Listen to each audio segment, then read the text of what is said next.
I knew I wanted to be an artist from the 3rd grade when I brought a drawing of an elephant home that got rave reviews from my mother.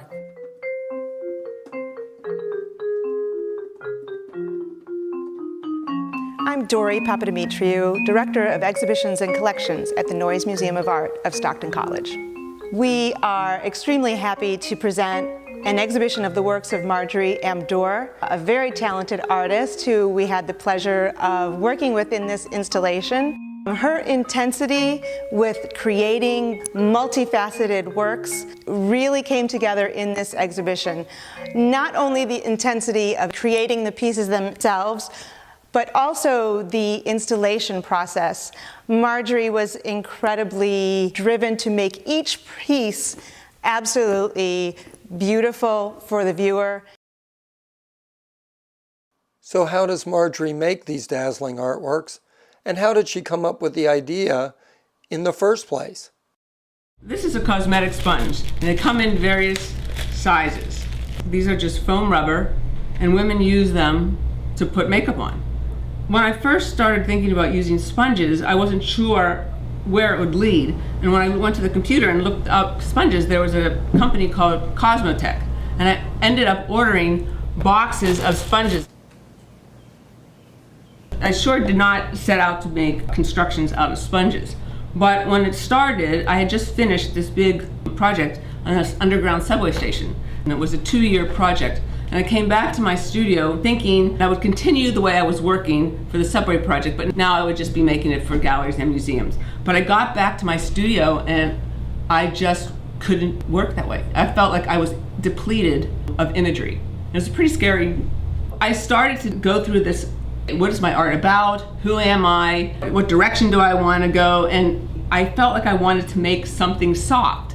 And then I started looking up artists online to make soft sculpture. And I knew that wasn't it, but there was something about a fall that I needed to make something to catch me. I do yoga, and so I thought, oh, I'll try drawing on yoga mats. Well, that didn't turn out. I had a lot of pastels left over from years ago, and I found these pan pastels. You have these tools, and you put different heads on these tools, and they're sponges. You work on drawing with these tools with sponges. Almost like a palette knife? Almost like a palette knife.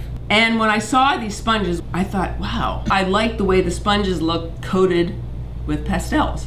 Might there be something here? I went to the computer and I started looking up sponges. And I wasn't even thinking about cosmetic sponges, but that's what came up. And for years, I would use unlikely materials in ways that promoted gender issues. I just felt like I am really lucky because my work over the course of my lifetime has been about gender issues. And here I am looking at these sponges, and who uses these sponges but women? I thought, God, if there could be something here, I am really lucky because it would be honest for me to work this way. Margery is very close to some of her students at Rutgers and often employs them to help her make her pieces.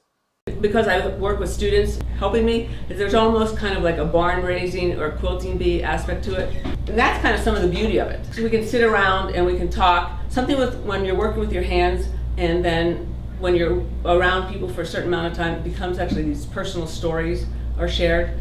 And that's something I think the beauty of the piece that nobody else has to know about. It's kind of like sewn into the fabric. So all the stories and everything we've talked about will never be out to the public. It will just be kind of our thing, and I really like that. Because the cosmetic sponges come in only a limited number of forms, Margery and her crew often cut and glue them into larger entities. A lot of my work is about making things large from very tiny parts. So I thought I'll trust that if I color a lot of these, something will happen. I started to take them and make different species. This is one type of plant form. Then I would take the rectangular ones and I would make these. And then I have all these different kind of combinations of materials that I make. Margery's work with sponges started as floor pieces, and then later she began to create works which hang on the wall. There have been flowers and the sensibility of gardens in my work for years. A lot of architecture right now, and especially in Europe, they're making gardens on the sides of buildings. a building becomes a vehicle to hold this landscape. I thought I could go somewhere with that and make these large pieces. For the floor pieces, color is applied before they are assembled.